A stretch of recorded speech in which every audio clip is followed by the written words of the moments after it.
Party, James Daly, who joins us on the show. James, welcome to the show. Always pleasure. Hi.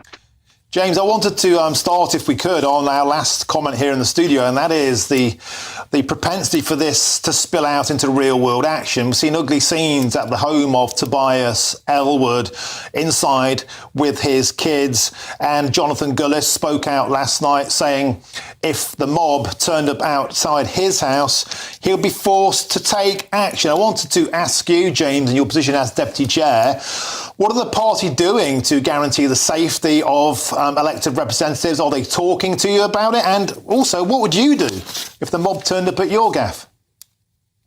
Well, the scenes we saw outside Tobias's house were appalling and absolutely dreadful. This is a wider question. It's not a party political question, Martin. This is a question of democracy. And if democracy is now reduced to 100 people turning up for 3 hours outside an MP's house, shouting in the street, carrying placards with the most hateful allegations, and the police don't appear to be doing anything about that. These are real concerns. This is not, I've spoken to Labour colleagues about this. We cannot have rule by the mob. We have to have the ability for MPs to be able to put forward their political views in a safe environment. And what I've seen recently, which has been absolutely embodied in what you're saying, is an utter disgrace. We could have a discussion, Martin, about the issue, the very serious issue of Palestine. We're talking here about the safety of people. Can anybody in the right mind tell me how 100 people gathering on a street for 3 hours shouting and saying appalling, carrying placards which had appalling images on, is in the public interest? And certainly when there's 2 poor children in there and their father is being treated in this way, it's absolutely appalling. And the security of MPs needs to be the priority, I think, for the House authorities and also for the police. Mike Freer, a great friend of mine, a great MP, a great man, he was going out with a stab vest, Martin. His office was firebombed. He's been chased out of politics because we are getting extremists, and they do tend to be, I shall say, extremists on the left of politics, who don't seem to have any issue with behaving in the most appalling way. Somebody I know in Mike's constituency said, surely if you disagree with him, you can vote him out. But to be harassing, intimidating and bullying is an utter disgrace. And we need to face up to this and address it. OK, James, I need to cut across you there because on the subject of that mob who went to Tory MP Tobias Ellwood's house, Rishi Sunak has supported his colleague. The Prime Minister has just tweeted this: democracy is built on free debate, but increasingly MPs have been targeted by aggressive mobs for exercising those freedoms.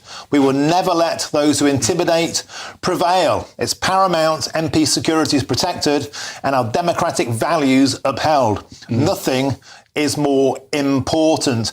And on that note, James, I'm joined in the studio by our political editor, Chris Hope. He has a question for you. Well, Jez, I wondered, as a deputy chairman of the party, what are you doing to protect people like Tobias Ellwood? Are you offering support? Are you giving him a ring? What kind of protective arm are you putting around your MPs? Tobias has many friends in the party and many colleagues who are concerned about him, who are close friends of his. But Chris, let's get frank about this. This is not, what happened to Tobias. He has all of our sympathies and we'll do everything possible to assist and help him. But this is about every single MP in the House of Commons. You've been around the House for long enough. You know that we have plate and various other House protections. And there are some real concerns about some of the policies that are in place to protect members of Parliament, to allow them to go about their business. Members of Parliament, their families, their loved ones, their young children, They've not asked to be involved in politics. I have no problem at all, Chris, with people coming outside my office or coming to me directly or doing anything else. But I do have some questions to ask. Chris, I wasn't there. Why the police allowed this, seemingly for a number of hours, for people to behave in this way in such a situation where 2 children were present and saw this behaviour? It is absolutely.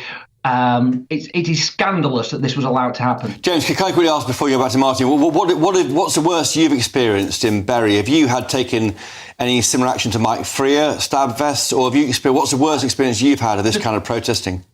There's people, protests are protests. Perhaps I take it, I take things on the chin and get on with it. But let me just tell you an example where things have come. That a practicing solicitor on social media said that my 2 children were collateral damage to my actions as an MP, a practicing solicitor. So let's just say this type of behaviour is not limited to one section of the community. And the level of extremism and the level of anger and aggressive behaviour to my colleagues across the political spectrum, all of whom I respect, all of them are doing their best to put over a legitimate point of view, is democracy is under attack here, Chris. And it's a mixture between, colleagues will always support each other. Colleagues will always help each other. But we're never going to be there when the mob, and I'll say the mob, turns up outside colleagues' homes. And we need the police to be there to take the strongest possible action. And we also need the House authorities to realise and recognise that there are some real issues with the personal security of MPs. OK, James, I need to quickly ask you. So let's just say the mob turn up at your house tonight. What would you do? I would call the police, and I would hope they would come out. I've got 2 children.